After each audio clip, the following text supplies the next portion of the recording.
의대 기숙사 공포체험 8. 자, 이 환자 문제가 뭐 같아? 첫날 첫 회진부터 교수님의 질문 공세가 이어졌다. 이 EKG 읽어봐. 뭐가 이상한 거야? PVC 같습니다. 니들은 뭐 이상한 거 보이면 다 PVC냐? 환자가 PVC로 입원하는 거 봤어? PVC 특징이 뭔데? 그게 죄송합니다. 공부하고 오겠습니다. 어디서 인기는 받아가지고 공부하고 오겠다고 하면 봐준다고 하던? 공부 좀 해라, 공부. 한 가지도 제대로 대답을 못하는 우리가 답답했던지 교수님은 연신 한숨을 내쉬며 외래방으로 나가셨다. 공부 안 했냐? 심도자실로 향하면서 치프 레지던트 선생님이 물었다. 그건 아닌데. 근데 왜 그런 것도 대답 못해? 나 살다 니들처럼 대답 못하는 애들도 처음 봤다. 기본적인 것도 모르고 오냐? 남자 선생, 너 어제 뭐 했어? 집에 내려갔다 왔습니다. 너 간이 부었구나. 카디오 놀기 전에 집에서 내려갔었어? 그럼 여자 선생 너는?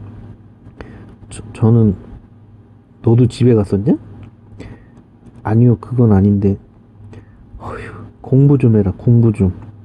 죄송합니다. 나한테 죄송할 건 아니고 공부를 해야 니들도 살고 나도 편하다.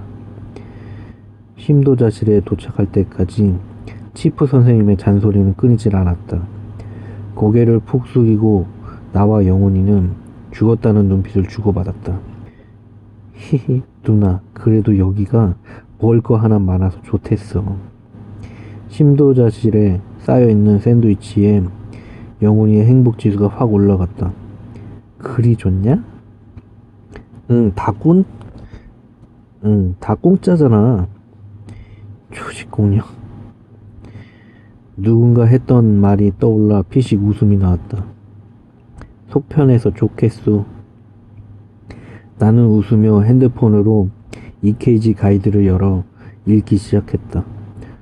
와, 누나 초간지. 그런 것도 돼? 다들 이걸로 보잖아. 몰랐어? 완전 초부럽. 나도 사야겠다. 다음 모델 나오면 사. 아까 그거 투핸드 데그리 AV 블럭이었나봐. 봐봐. 이거 봐. 한 번 건너뛰고 나오는 건 전혀 상관없는 걸 PVC라고 했으니 그건 나도 아닌 것 같았어. 아닌 것 같으면 말을 하든지. 답을 모르니까.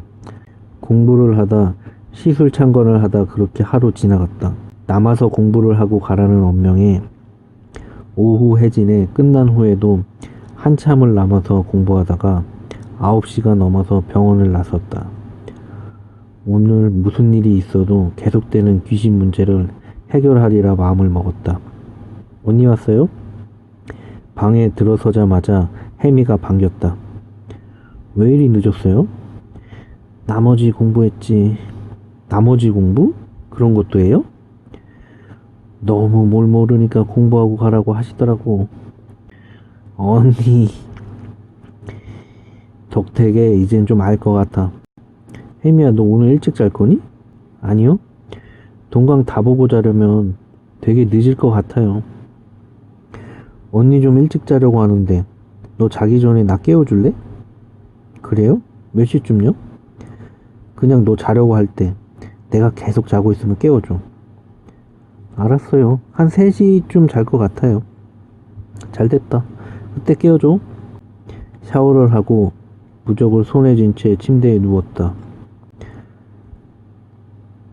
어떻게든 잠이 들면 되지 않을까 하는 막연한 생각이었지만 긴장 탓인지 쉽게 잠이 오지 않았다. 언니! 현이가 문 밖에서 나를 부르며 문을 두드렸다. 들어와. 침대에서 내려서며 큰 소리로 말했다. 언니, 나 여기 좀 있을게요. 너무 무서워. 왜? 다른 애들 없어? 다들 찜질방 갔어. 너 왜 안 가고? 난 찝찝해서 싫어. 혜미씨, 나 여기 같이 있어도 되죠? 혜미가 눈웃음을 지으며 고개를 끄덕였다. 다시 현이와 함께 침대 위로 올라가 이런저런 이야기를 나눴다. 그래서 언니? 많이 혼났어요? 아니 뭐. 근데 영훈 오빠는 샌드위치 앞에 급 화색이 된 거고? 그렇다니까. 아, 초식 공룡 같아. 그지? 그때 끼야! 자지러질 듯한 비명소리가 옆방에서부터 울려왔다. 들었어 방금? 네, 들었어요. 동영상 가게를 듣던 혜미마저 비명소리에 놀란 얼굴로 일어섰다. 언니 방금 그래 옆방이었지? 네, 그런 것 같아요. 현아, 방에 아무도 없었다며. 분명히 그랬는데? 써니가 돌아왔나? 가보자. 언니 무서워요. 가지 말아요. 현이가 갑자기 내 팔을 잡았다. 그럼 여기 있어봐. 언니 가보고 올게. 언니 나랑 같이 가요. 혜미가 나섰다. 아냐, 문만 열어보고 올 거야. 너 현이랑 여기 있어. 나는 겁에 질린 현이를 돌아보며 말했다. 옆 방문은 반쯤 열린 채 있었다. 나는 부적을 쥔 손에 힘을 꾹 주며 방 안으로 들어섰다. 쾅. 방에 들어서자마자 현관문이 소리를 내며 닫혔다. 나도 모르게 소리를 지르며 주저앉았다. 좋은 생각은 아니었어. 어디선가 젊은 여자의 목소리가 들려왔다. 그러게요.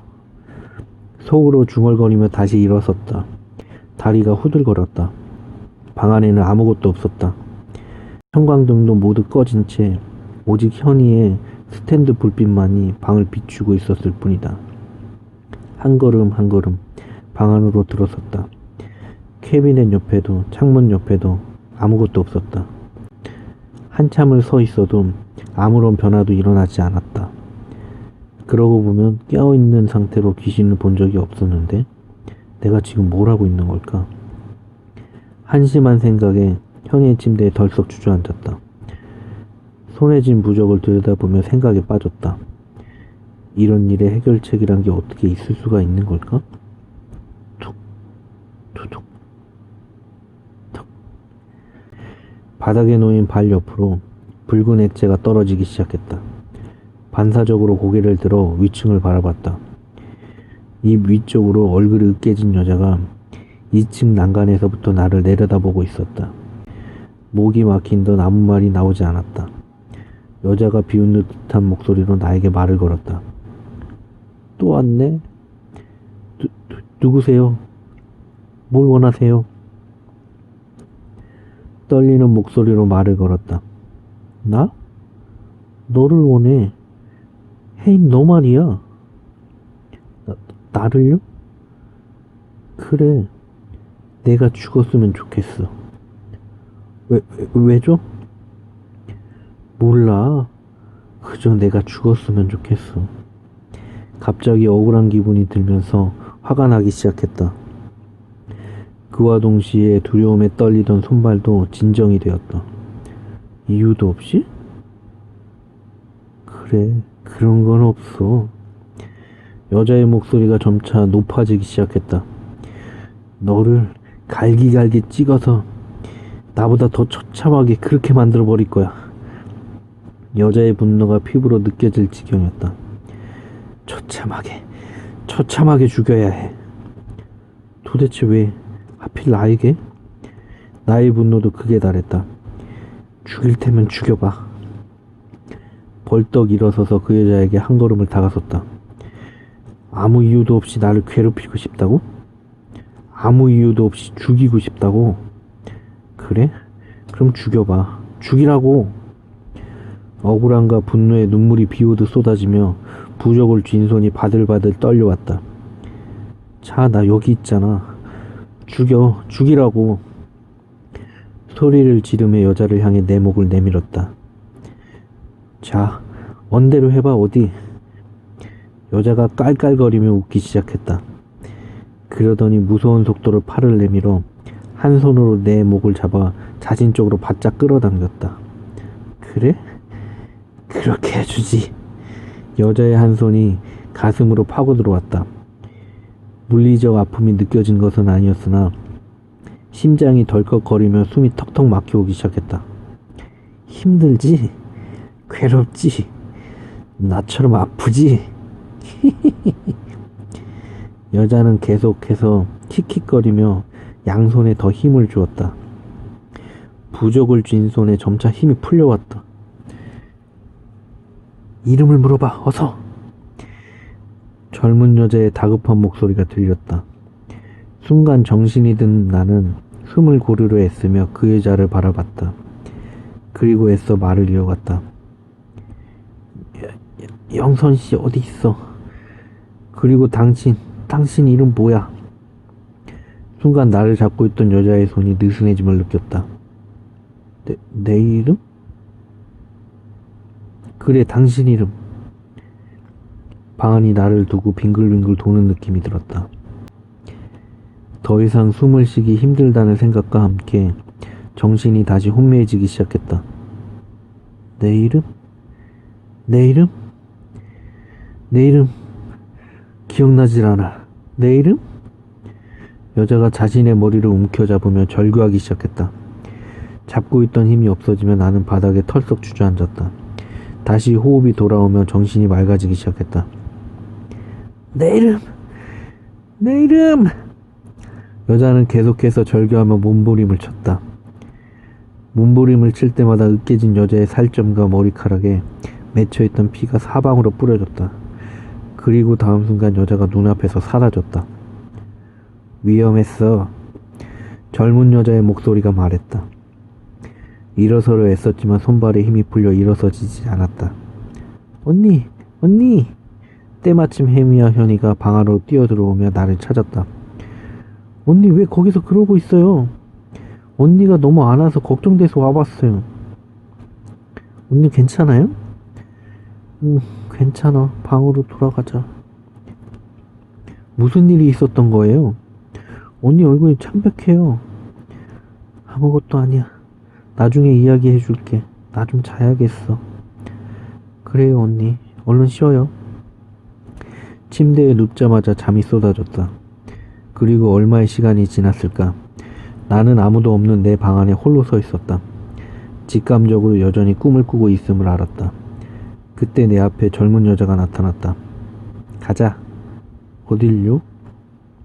오늘 해결해야 해. 나에게 시간이 없어. 시간이 없다뇨? 내 옆에 있을 수 있는 시간 말이야. 오늘이 마지막 날이야. 여자는 말없이 내 방문을 나서 옆방으로 옮겨갔다. 나는 조용히 여자의 뒤를 따랐다. 옆방은 불빛 하나 없이 어두워졌지만 언제나 그랬듯 모든 것을 식별할 수 있었다. 방 안에 들어서자마자 검은 물체가 나를 향해 다가왔다. 영선이었다. 놀랍게도 영선의 얼굴은 더 이상 기괴한 형태가 아닌 정상적인 모습이었다. 27세라기엔 너무 앳돼 보이는, 살아생전에 무척 예뻤을 것 같은 얼굴이었다. 최영선 27세 맞아요? 영선이 고개를 끄덕였다. 가로등 사고, 그 이야기를 들었어요. 맞아요? 사고 이야기에 영선의 얼굴이 고통스럽게 일그러졌지만 이내 나를 바라보며 고개를 끄덕였다. 왜 나를 찾아온 거예요? 의사가 되고 싶었어요. 영선이 입을 열었다. 약학을 전공했지만 의사가 되고 싶은 꿈을 버릴 수가 없었어요. 소아과 의사가 되고 싶었어요. 혜인씨 학교에 가고 싶어 입사 준비를 했었죠. 공부를 하다가 힘들 때마다 혜인씨네 병원에 들려 마음을 다잡곤 했어요. 거기서 일하는 의사들을 보면서 마음을 달래곤 했거든요. 그래도 그날도 그런 날이었어요. 봄인데도 눈이 와서 예쁜 그런 날. 여동생이랑 함께 병원에 왔다가 돌아가는 길이었죠. 여동생? 네. 눈이 예쁘게 온다고 그런 말을 했던 것 같아요. 그리고 그 다음엔 병원이었죠. 많이 아팠죠? 아니요. 저는 아무것도 느끼지 않았어요. 사실 죽었다는 사실도 몰랐죠. 그냥 몸이 너무 가벼워서 좋았어요. 어느새 소아과 병동에 가서 섰는데 거기서 혜인 씨를 봤어요. 한 손에는 소아과 책을 들고 주머니엔 청진기를 넣고 가슴엔 학생증을 달고 있었죠. 내가 너무나 바라던 모습, 그런 모습을 하고 있었어요. 나는 그저 부러움에 그 모습을 계속해서 바라보고 있었어요. 그런데 혜인 씨 표정이 너무 짜증스러워서 놀랐죠. 내가 그토록 바라던 모습을 하고 저 사람은 왜 저렇게 짜증스러운 모습일까 하고 생각했어요. 저는 그저 눈이 와서 얼핏 영선이 웃은 듯 했다. 그리고 그 다음 순간 나는 다시 응급실에 들어와 있었어요. 거기서 나는 내가 죽었다는 걸 알았죠. 처참한 내 모습과 동생의 모습을 봤고 가족들이 오열하는 모습을 지켜봤죠. 왜 내가 그런 일을 당해야 하는지 이해할 수 없었어요. 그리고 당신의 이름과 얼굴이 떠올랐죠. 나는 이제 절대로 가질 수 없는 것들, 그런 걸 가진 당신이 너무 미웠어요. 그럼에도 행복해하지 않는 당신이 오직 당신에 대한 분노만이 머릿속에 가득 찼었고 다음 순간 나는 이 방에 와 있었어요. 왜 하필 이 방에 어떻게 왔는지는 몰라요. 그저 당신을 죽이고 싶다라는 생각밖에 하지 않았어요. 그리고 이 방에 온 후엔 그것밖에 아무것도 떠오르지 않았죠. 지금은요, 다 기억이 났는걸요. 그런 마음 들지 않아요. 단지 이내를 찾고 싶어요. 어제부터 이내를 볼 수가 없었어요. 이내라면 동생이요. 그만 가는 게 좋겠어.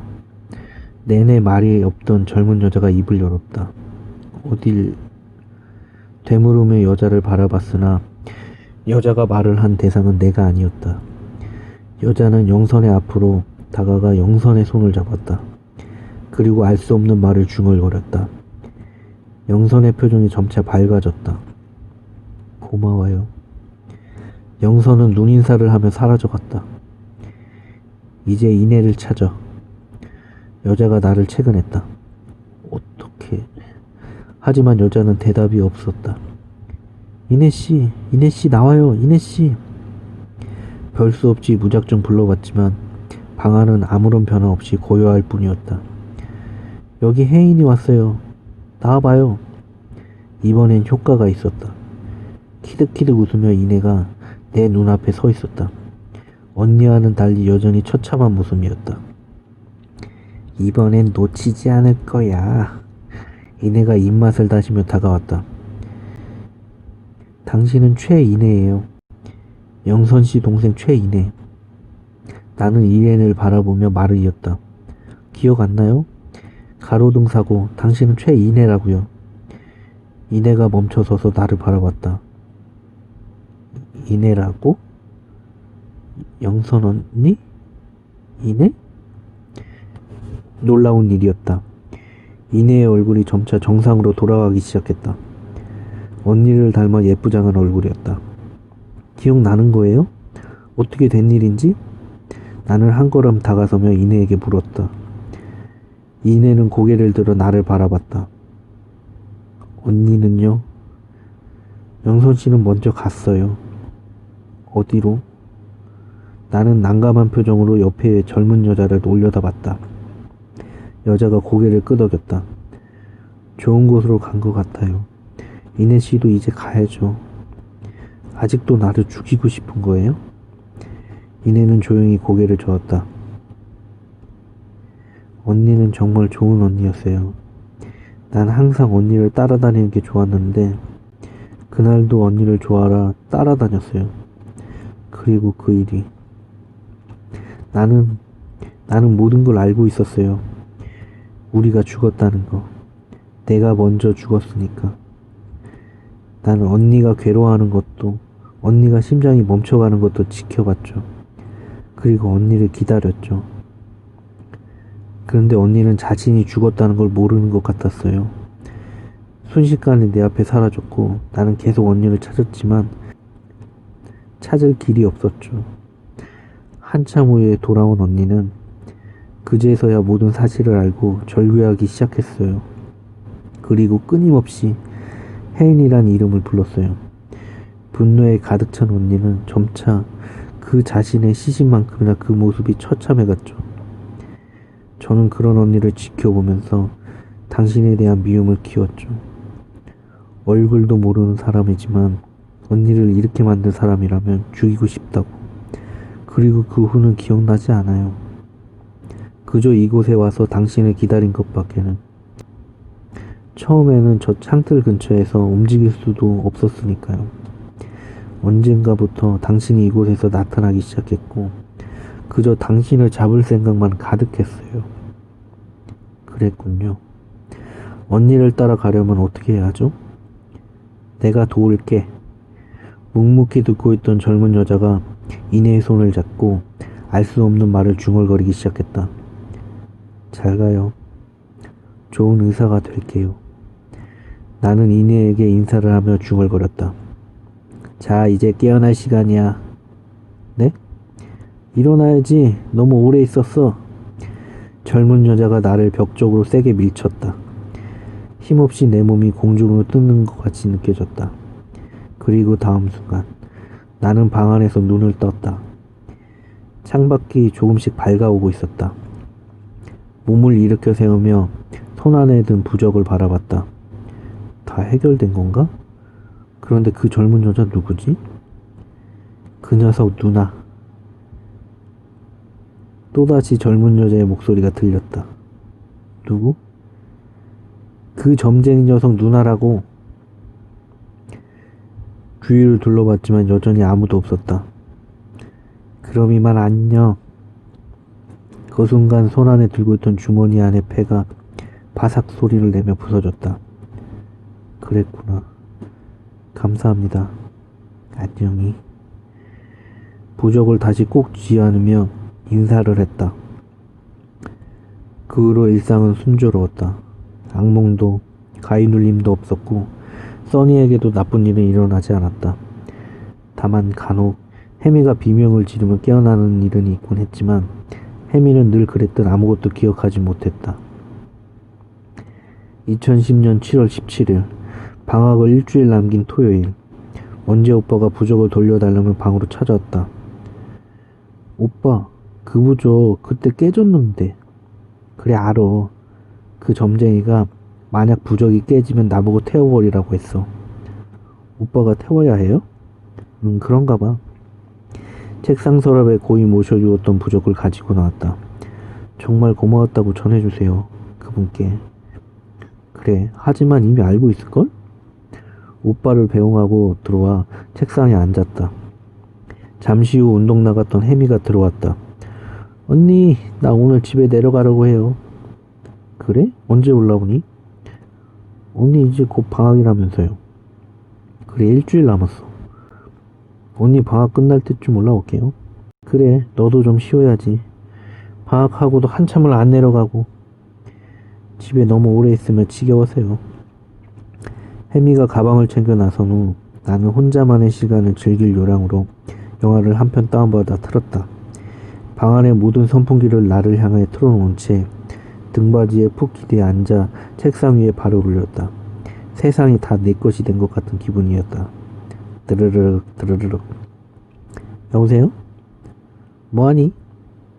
혜성이었다. 방에 혼자 남아서 영화나 보려고. 그래? 간식거리 좀 사러 나가려는데 같이 안 갈래? 그래, 같이 가자. 영화를 정지시켜 놓고 방을 나섰다. 방 안으로 들어서는데 영화 소리가 들려왔다. 분명히 꺼놓고 나갔는데? 이상하다는 생각이 퍼뜩 들어왔다. 내 책상 앞에 한 여자가 앉아 있었다. 누구세요? 대답 없이 모니터만을 바라보고 있는 여자는 혜미였다. 혜미야, 언제 왔어? 혜미는 대답 없이 나를 바라보며 미소를 지었다. 왠지 모르게 섬뜩한 느낌이 소름이 돋았다. 혜미야, 기다렸어. 혜미의 목소리가 아니었다. 대신에 아이의 목소리와 여자의 목소리가 동시에 흘러나왔다. 내가 혼자 되기를? 나도 모르게 뒷걸음질을 쳤다. 계속해서 기다렸어. 천천히 일어서는 여자는 이미 혜미가 아니었다. 방바닥에 주저앉아 앉은 채로 뒷걸음질을 쳤다. 여자의 키가 2미터는 되는 듯 보였다. 머리가 사방으로 뻗쳐 흩날렸다. 여자가 허리를 굽혀 얼굴을 바짝 들이댔다. 흰자위가 보이지 않는 검은 눈이 내 눈앞으로 다가왔다. 이제 계속 같이 있자. 여자가 빙긋이 웃었다. 야! 비명을 지르며 고개를 들었다. 꿈이었을까? 어느샌가 의자에 기대어 잠이 든 모양이었다. 거친 숨을 고르며 몸을 일으켜 세웠다. 어느새 영화는 엔디 크레딧이 올라가고 있었다. 드르륵 드르륵 혜성이었다. 간식이나 사러 나가자. 지금? 응, 내일 일요일이잖아. 밤참이나 하게 같이 가자. 졸라대는 목소리에 피식 웃으며 나갔다. 그래, 지금 나가. 영화를 끄고 옷을 갈아입었다. 혜성이는 엘리베이터 앞에서 기다리고 있었다. 지갑을 두고 왔다. 그냥 가자. 내가 사줄게. 아니야, 많이 살 거란 말이야. 잠깐만 기다려. 지갑을 집어들고 다시 뛰어나가려는 찰나. 누나! 꼬마아이의 목소리가 귓전에 울렸다. 걸음을 멈추고 주위를 둘러봤지만 아무것도 보이지 않았다. 잘못 들었나? 다시 걸음을 옮기려는 순간 무언가 차가운 손이 내 발을 잘랐다. 누나! 발 옆에 침대 밑공간에는 익숙한 눈빛이 나를 바라보고 있었다. 야! 무슨 일이야? 혜성이가 방 안으로 뛰어들어왔다. 저기! 침대 밑에는 아무것도 없었다. 무서운 것 좀 보지 말라니까. 안 봤어 요즘. 방불을 모두 켠 후 혜성이와 방을 나섰다. 왠지 일주일간 매일 방불을 켜고 자게 될 것 같아. 무서우면 나 불러. 또 무슨 구박을 하려고. 구박 안 할게. 여름이지만 밤 공기는 시원했다. 혜성이의 기분도 좋아 보였다. 나 역시 덩달아 기분이 좋았다. 단지 한 가지가 계속해서 마음에 걸렸다. 혜성이에게 말하지 못한 방을 나서면서부터 한 꼬마아이가 우리 뒤를 따라오고 있다는 사실이. 그 아이가 조금의 흔들림도 없이 미끄러지듯 움직인다는 사실도. 혜인이에게 집착하는 영혼이 있어서 귀신들이 그곳에 모인대 원재 오빠의 말이 떠올랐다. 나도 모르게 그곳에 가 있었어요. 이내와 영선이의 목소리도 귓전에 울렸다. 혜인이에게 집착하는 영혼. 고개를 돌려 꼬마아이를 돌아봤다. 아이가 나를 보며 씩 웃었다.